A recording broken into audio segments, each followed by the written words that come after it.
WOW series, that is Wednesday on Wealth. I am Nidhi Manchanda, a certified financial planner and head of training and development at FinTech. EPF, that is Employee Provident Fund, is a very popular investment for retirement, and there has been a lot of confusion about taxability of EPF. And this is because in the Union Budget 2021, our Finance Minister Nirmala Sitharaman had announced taxability on EPF if the employee's contribution is crossing a threshold.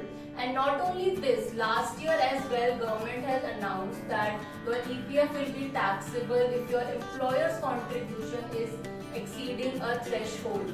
So in today's video, we'll discuss the same, and we'll also discuss whether it will impact you and how much it will impact. EPF is a defined contribution retirement investment where employee contributes as well as employer also contributes. Now, how much is this contribution?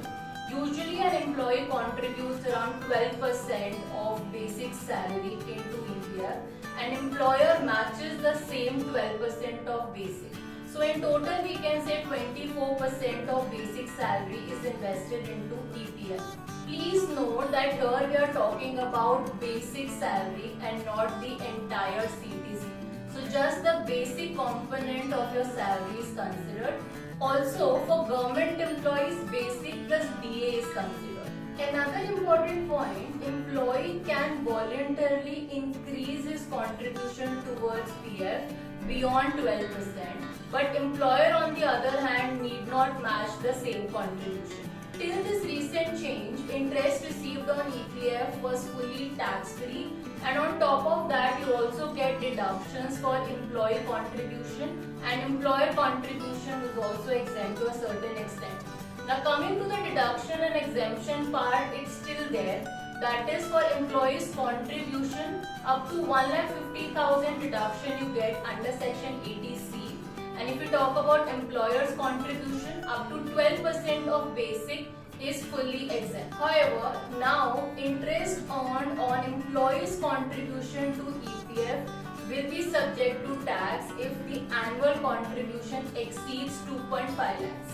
This further means that if your annual contribution to your EPF account is less than 2.5 lakhs in a year, then you do not have to pay any tax and it is tax free for you.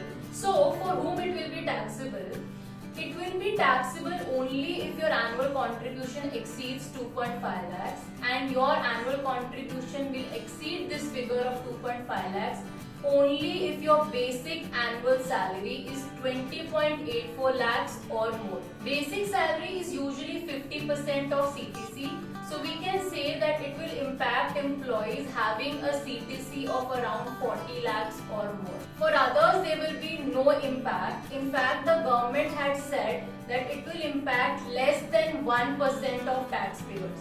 Now the next important question, how much tax is applicable here? Well, the interest earned on excess contribution to EPF, that is contribution which exceeds 2.5 lakhs, will attract a tax and it will be taxable as per your slab rates. For government employees, this EPF threshold is higher at 5 lakh rupees. Now coming to employer's contribution to EPF. Now this will also be taxable if the employer's contribution to EPF, NPS and superannuation fund together exceeds 7.5 lakhs. The excess amount will be treated as perquisite, will be added to the salary income and will be taxed as per the slab rates. Even the interest earned on this excess amount will be treated as a perquisite and be taxable as per the slab rate. Again, this will also impact people having a higher basic salary of 30 lakhs or more. It also depends upon, out of all these three, which one is applicable to you. Also, please note that starting this financial year, your EPF statement will display two different accounts within the same PF account. Now, one part will show the taxable portion of PF and another part will show the non-taxable portion of your EPF. This will help to calculate tax easily.